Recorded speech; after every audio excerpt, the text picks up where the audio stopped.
बातचीत करने के लिए बिग मार्केट वॉइसेस की कड़ी में इस वक्त गुरमीत, नमस्कार, कार्यक्रम में स्वागत है आपका। और गुरमीत, ये वॉलेटिलिटी तो खैर अभी सिंक नहीं हुई है, वॉलेटिलिटी स्टिल परसिस्ट कर रही है, बट क्या मीनिंगफुल जो डिप, जिस प्रकार की आशंकाएं, जिस प्रकार की आई थिंक न्यूज़ फ्लो या फिर जो चीज़ मार्केट ने गेस करी, उसके कंपैरिजन में क्या प्राइस डैमेज हो चुका है? आपका सेंस इस प्राइस पे क्या है इस वक्त, निफ्टी बैंक पे, और आप लोग क्या कर रहे हैं इस वक्त? तो वीर जी, हमने पहले भी चर्चा करी है इस पे और मेरा हमेशा मानना है कि जब सबसे ज्यादा डर लगता है तभी थोड़ा रिस्क रिवॉर्ड अच्छा होता है। इनफैक्ट जब सब अच्छा लग रहा होता है तो रिस्क बढ़ रहा होता है। और इलेक्शन रिलेटेड वॉलेटिलिटी नॉर्मल है क्योंकि बाजार ने बिल्कुल भी इसको मुझे लगता है नजरअंदाज कर दिया था। और जब पहले 2-3 राउंड्स हुए पोलिंग के और वोटर टर्नआउट कम हुआ तो मार्केट को ये लगा कि शायद जो कॉन्टेस्ट है वो थोड़ा क्लोज है। इसलिए और पैसा अच्छा बना है पिछले 1 साल में सारे इन्वेस्टर्स का, चाहे वो इंस्टीट्यूशनल इन्वेस्टर्स हो, एफआईआईज हो। और तो मुझे लगता है एक वो जब इवेंट रिस्क आता है थोड़े से फंड्स को साइड में करते हैं, वो हमने प्ले आउट होते हुए देखा। एफआईआईज ने ऑलरेडी लगभग 30,000 करोड़ की सेलिंग मई में कर दी है। एक माइलस्टोन इंडियन मार्केट का अचीव हुआ जब डीआई ओनरशिप एफआई ओनरशिप को क्रॉस कर गया है। डीआई ओनरशिप अब लगभग 67 लाख करोड़ है और एफआई ओनरशिप अब 66 लाख करोड़ है। तो डीआई इज ऑफिशियली अब सेकंड लार्जेस्ट है प्रमोटर्स के बाद। मुझे लगता है ये शायद जब हम क्लोजर टू एग्जिट पोल आएंगे तब बाजार इसको ठीक से प्राइसिंग करेगा। तब तक थोड़ा वॉलेटिलिटी इंक्लूड मुझे लगता है रहेगी। और बाजार अभी ये प्राइसिंग कर रहा है कि कंटिन्यूटी होगी, बट इसको अगर इस हाइपोथेसिस में अगर कोई भी चैलेंज आता है तो हम हाइटेंड वॉलेटिलिटी दे सकते हैं। प्रोबेबिलिटी कम है, बट आप जैसे कहते हैं क्रिकेट और पॉलिटिक्स में जब तक लास्ट बॉल नहीं फेंकी जाए आपको आपको व्यू नहीं लेना चाहिए। बट ऑड्स जैसा मैंने बोला जो है वो फेवर में है। और दूसरा मुझे लगता है ये 10 ईयर यूएस भी थोड़ा-थोड़ा ईज़ हो रहा है, 440 445 के नज़दीक आया है। अगर ये थोड़ा और ईज़िंग होता है, यूएस का इन्फ्लेशन डेटा आना है, तो एक जो वो हॉट मनी जो फ्लो होता रहता है वो भी कम होगा। ये दोनों चीज़ें मुझे लगता है शॉर्ट टर्म में देखनी चाहिए। और मेरी मेरी स्ट्रैटेजी अभी भी बाय ऑन डिप्स है, कुछ उसमें बदलाव नहीं। ए, क्योंकि वॉलेटिलिटी की बात छड़ी गुरमीत गुरमीत गुड आफ्टरनून। 10 का 20 हो गया वो इंडेक्स। दो ही रीजन हो सकते हैं, या तो बाजार को समझ में आ गया 4 जून को क्या होने वाला और डर लग गया, या बाजार को कुछ समझ में ही नहीं आ रहा है। ये 10 का 20 क्यों हुआ इन दोनों में से? दूसरा वाला फैक्टर ज्यादा है आशीष जी, क्योंकि हाँ, अनसर्टेनिटी जो होता है उससे वॉलेटिलिटी बढ़ती है। एक बार पता लग जाए कि ये होने वाला है फिर तो हाँ, वो 1-2 दिन में प्ले आउट हो जाता है। जितना अनसर्टेन रहेगा उतना उतना वोलेटाइल रहेगा। और आपने देखा है 2019 में भी फर्स्ट टू 5-6 फेसेस में बाजार 5-6% करेक्ट किया था। तब भी यही बोला जा रहा था कि शायद 220-230 सीटें आ सकती हैं, अलायंस करना पड़ सकता है, फ्रैक्चर्ड मैंडेट है। मैंने अभी तक जितने स्टेट इलेक्शन देखे हैं, स्पेशली लास्ट 4-5 साल में, चाहे वो तेलंगाना है, चाहे वो हिमाचल है, चाहे चाहे वेस्ट बंगाल है या एमपी, राजस्थान है, मैंडेट बहुत क्लियर आ रहा है स्टेट इलेक्शंस में भी। तो ये वोलेटिलिटी अनसर्टेनिटी को लेके है। और इवेंट रिस्क पहले मार्केट शायद उसको बिल्कुल तवज्जो ही नहीं दे रहा था। अभी सडनली जैसे जैसे आप इवेंट नजदीक आ रहा है, टर्नआउट जैसे थोड़ा कम हुआ तो उसको सडनली उस वजह से रिस्क बढ़ा है। और लोगों ने एफआईआई सेल ऑफ को इसके साथ क्लब कर दिया कि शायद एफआईआई को कुछ ज्यादा पता है। जबकि मुझे नहीं लगता ऐसा कुछ है, वो भी थोड़ा सा रिस्क ऑफ कर रहे हैं। हर बड़े फैमिली ऑफिस में भी मेरी बात हो रही है, थोड़ा-सा सब ड्राई पाउडर रखना चाहते हैं 10-15%। और मार्केट भी वन वे चला था आशीष जी। हमें एक्चुअली आदत पड़ गई, देखा जाए तो 2-3% का करेक्शन है। हमें थोड़ा आई थिंक बाजार ने आदत गलत डाल दी है, वोलेटिलिटी ज़्यादा दिखी नहीं है, इसलिए शायद मुझे लगता है थोड़ा-सा अनरीज़नेबल एक्सपेक्टेशंस। बात सही है, ज्यादा कुछ ठंडे नहीं पड़े। लोअर लेवल से अभी जितना पिट के गए थे वही 3.25% था। अब तो वहां से लोअर लेवल से रिकवर भी कर गए, तो एक्चुअली बहुत ज्यादा डैमेज हुआ नहीं है, लेकिन डर ज्यादा लग गया। गुरमीत, ये वॉलेटिलिटी गिरावट, आप जैसे लोग जो रह रहे के मौका ढूंढते हैं डिप्लॉय करने के लिए, अच्छी खबर है आप लोगों के लिए। तो अच्छे एंट्री पॉइंट शायद मिल जाते होंगे। क्या खरीद रहे हो आप लोग कंप्लीट सर्कल में? तो 2-3 चीज़ें कर रहे हैं आशीष जी। जैसा हमने जहाँ पे हमें लगा कि थोड़ी अपॉर्च्युनिटीज़ हैं, वो हमने कुछ बैंक्स ऐड किए। हमें लगा बैंक निफ्टी 2 चीज़ों से गेन करेगी। बॉन्ड इंक्लूजन होते ही बॉन्ड यील्ड और नीचे गिरेगी तो ट्रेजरी गेन्स होने के चांसेस हैं। बहुत सारे पीएसयू बैंक्स, प्राइवेट बैंक्स का एसएलआर रेशियो अच्छा है। कुछ जगह हमने देखा कि आईसीआईसीआई जैसे प्राइवेट बैंक्स में क्लियर लीडरशिप बना रहा है। और क्वार्टर ऑन क्वार्टर चाहे वो एनआईआई ग्रोथ हो, फी इनकम ग्रोथ हो, एसेट क्वालिटी बहुत प्रिस्टीन है, क्लियर लीडरशिप है और मुझे लगता है वो प्रीमियम लेता रहेगा। तो इस गिरावट में थोड़ा-सा वो भी ऐड किया। कुछ मिड साइज़ बैंक्स ऐड किए, जैसे फेडरल बैंक है, आरबीएल है। 1-2 छोटी एनबीएफसीज़ ऐड करी है, यूग्रो कैपिटल, उन्होंने अभी कैपिटल रेज़ किया 1000 करोड़ से ऊपर, कुछ फंड से और फैमिली ऑफिसेज़ से। फिर हमने एक वेस्ट मैनेजमेंट पे कुछ स्टॉक्स ऐड किए। हमें लगता है ये अपॉर्चुनिटी बहुत बहुत बड़ी है। उसमें हमने गणेश इकोस्फेयर ऐड किया पोर्टफोलियो में। हमने आईटीसी ऐड किया है। मुझे लगता है होटल डीमर्जर के बाद थोड़ी और वैल्यू अनलॉकिंग होगी, और ठीक-ठाक करेक्शन है आईटीसी में, काफ़ी टाइम से कंसोलिडेट कर रहा है। और हम थोड़ा-सा जहाँ पे एनर्जी रिलेटेड स्पेस है और ऑटो एंसिलरीज़ है, वहाँ पे भी थोड़े एडिशंस किए हैं। एनर्जी में हमने पावर ग्रिड ऐड किया है। हमें लगता है कि जो ट्रांसमिशन लाइन है, कि आईएसपीटी जो बोलते हैं, इंटरस्टेट जो प्रोजेक्ट है, वो अकेला करीबन 2 लाख करोड़ की अपॉर्चुनिटी है। और जो स्मार्ट मीटर्स लग रहे हैं, लगभग 5 करोड़ स्मार्ट मीटर्स लगने वाले हैं, उसमें ट्रांसमिशन लाइन की अपॉर्चुनिटी और ग्रिड की अपॉर्चुनिटी है। तो पावर ग्रिड हमें हमें काफ़ी अच्छा लगता है उस स्पेस में। और कुछ एक सिलेक्टिवली हमने डिफेंस स्टॉक्स ऐड किए हैं करेक्शन में। जैसे ज़ेन टेक्नोलॉजी है। एमएससीआई वेटेज में शायद सोलर इंडस्ट्रीज का वेट बढ़ सकता है, काफ़ी हाई प्रोबेबिलिटी है, वो थोड़ा-सा ऐड किया है। तो अक्रॉस पोर्टफोलियो ऐड किया है, और थोड़ा-सा ड्राई पाउडर रख रहे हैं 4 जून के लिए भी।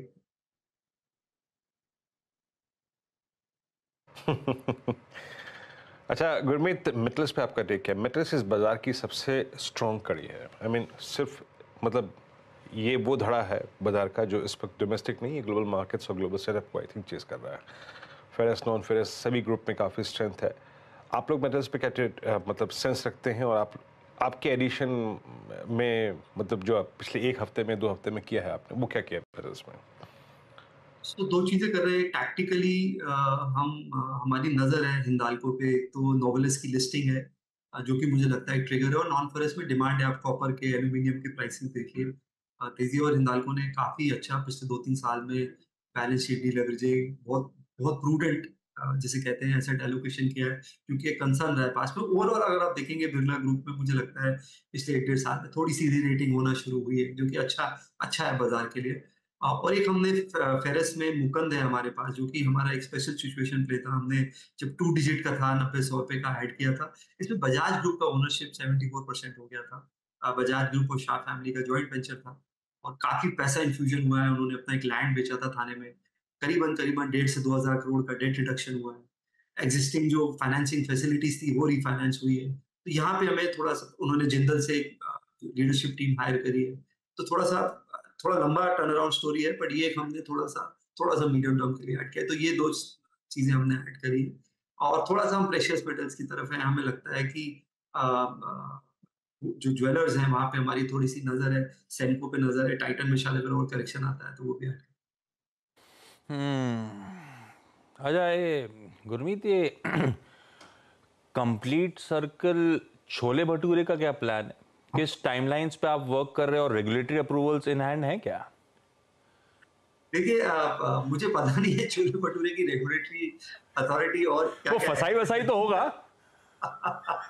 तो मैंने जब हल्दीराम का वैल्यूएशन देखा, तो मतलब काफ़ी बहुत हाँ, बड़ा इवेंट मेरे मानना है, और मैं हमेशा से बोलता आया हूँ कि ये जो फूड इंडस्ट्री है, ये इंडिया में बहुत नेक्स्ट लीप पे है। आप देखिए, हमारा कुकिंग टाइम कम हो गया है, 15 से 11 घंटे हो गया है। तो और मैं थोड़ा-सा फूडी भी हूँ, नॉर्थ इंडियन हूँ। तो एक ये ड्रीम है मेरा कि जब जब जब थोड़ा मार्केट से शायद, जब रिटायर तो नहीं बोलूँगा, जब थोड़ा-सा और फाइनेंशियली इंडिपेंडेंट हो जाऊँगा, तो एक अच्छा फ्यूजन वाला कैफे खोलना है, जिसमें छोले भटूरे एक मेन डिश होनी चाहिए। ये एक रिटायरमेंट गोल कह सकते हैं आशीष जी आप। बट वर्क इन प्रोग्रेस है, काम काम काम है। तो वीरू ये ट्वीट इंटरेस्टिंग था। ये है देसी का कमाल, वैल्यूएशन देखिए जो हल्दीराम को रिपोर्टेड है, चर्चा में जो चल रहा है, उस लिहाज से देसी के जलवे देखिए क्या खतरनाक है। तो उम्मीद का आइडिया कि छोले भटूरे की अपन रेडी डाल दें। मैं तो उसमें आने वाला हूँ, उसमें तो कोई शक ही नहीं है। अच्छा, और वैसे देसी रिलेटेड कोई लिस्टेड है नहीं, वो स्पेशलिटी रेस्टोरेंट है, लेकिन उसके कोई जलवे है नहीं, ठंडा पड़ता रहता है। उसमें भी वो थोड़ा बहुत, क्योंकि वो कैलकाटा आ जाता है, और एक आध और उसके वेंचर है जो देसी टाइप हैं, तो कह सकता हूँ, लेकिन वो तो अंडर परफॉर्मिंग स्टॉक है। तो कोई वीरू कोई चेन भी नहीं है। आप देखिए, डोसा की चेन है, वड़ा पाव की चेन है, सबकी लिस्टेड चेन है। नहीं है। हाँ, हाँ, और मुझे लगता है एक ऑर्गेनाइज्ड बड़ा प्लेयर की शायद कमी है। हाँ, ये शायद complete circle chole bhature list होने आएगा, तब अपन देखेंगे।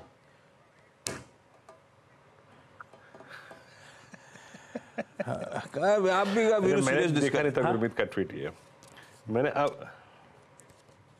मैंने गुरमीत का ट्वीट देखा नहीं था, अब जाके देखा मैंने ट्वीट। गजब ट्वीट है यार, है ना? ये आपने कब देख लिया था? गुरमीत आने वाले थे, तो मैंने कहा जरा देखें ऑनलाइन क्या कर रहे हैं आज के लिए। अच्छा, एक और देखा है मैंने, आप कहाँ सीरियस मुझे लगता है लगे हो, आप छोड़ो, करेंगे इस पे, कुछ करेंगे आप लोगों के लिए। अभी क्या है, एक एक्सटेंडेड वीकेंड कह लीजिए आने वाला है। गुरमीत ने उसका भी एक सजेशन दिया है और वो सीरियस है। बच्चों के साथ जाइए और श्रीकांत देख के आइए। नहीं, एक श्रीकांत तो हमारे साथ पैनल में है, ये वो मूवी श्रीकांत की बात कर रहे हैं। गुरमीत, आपने देख ली क्या? बहुत अच्छी है क्या? बहुत ही बेहतरीन मूवी है। रियल लाइफ स्टोरी पे है श्रीकांत बोला के, और कैसे उन्होंने विजुअली चैलेंज होकर, मैं तो बोलूँगा स्पेशली एबल्ड है। उन्होंने पहले MIT क्लियर किया। उनके, मैं स्टोरी नहीं बताऊंगा, उनके स्टार्टअप में हमारे पूर्व प्रेसिडेंट मिस्टर अब्दुल कलाम आज़ाद ने इन्वेस्ट किया। तो बहुत ही अमेजिंग स्टोरी है, और मैं तो कहता हूँ किड्स के साथ जाना चाहिए और देखना चाहिए कि रियल स्ट्रगल से कोई भी लिमिटेशन को आप कैसे अपॉर्चुनिटी में कन्वर्ट कर सकते हैं।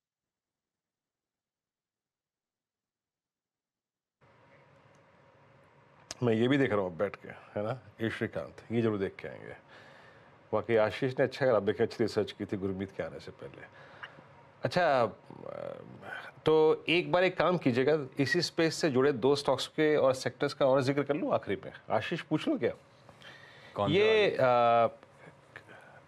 जोमेटो पे आपका टेक इस प्राइस पे, और साथ ही साथ अच्छा एक बास्केट और ऑन सीरियस नोट, लिकर पूरा का पूरा ऑल टाइम हाई पे है। हाँ। सिर्फ UBL थोड़ा सा 1-2-5% अगर आप देखें किसका है। हाँ। इसमें से कुछ जोड़ा आपने?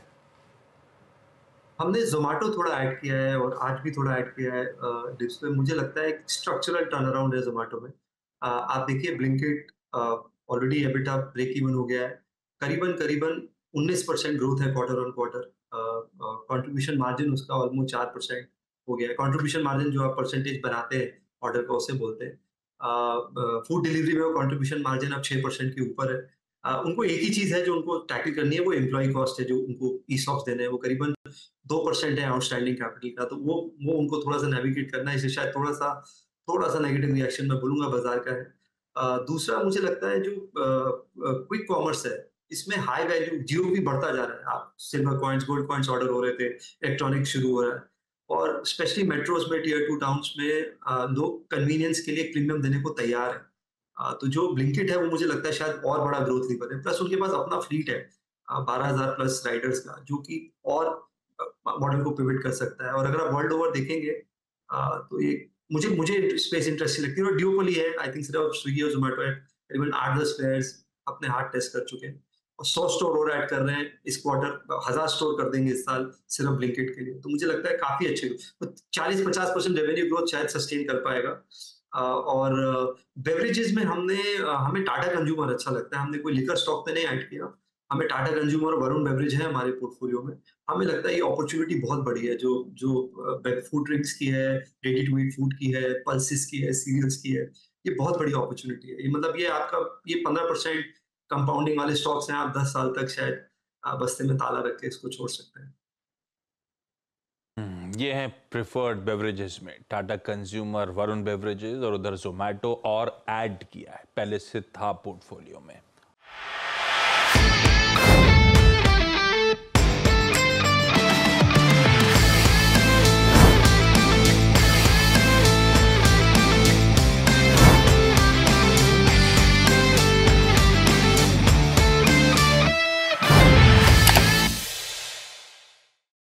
बता दें कि मनी कंट्रोल पर दिए गए विचार एक्सपर्ट्स के अपने निजी विचार होते हैं।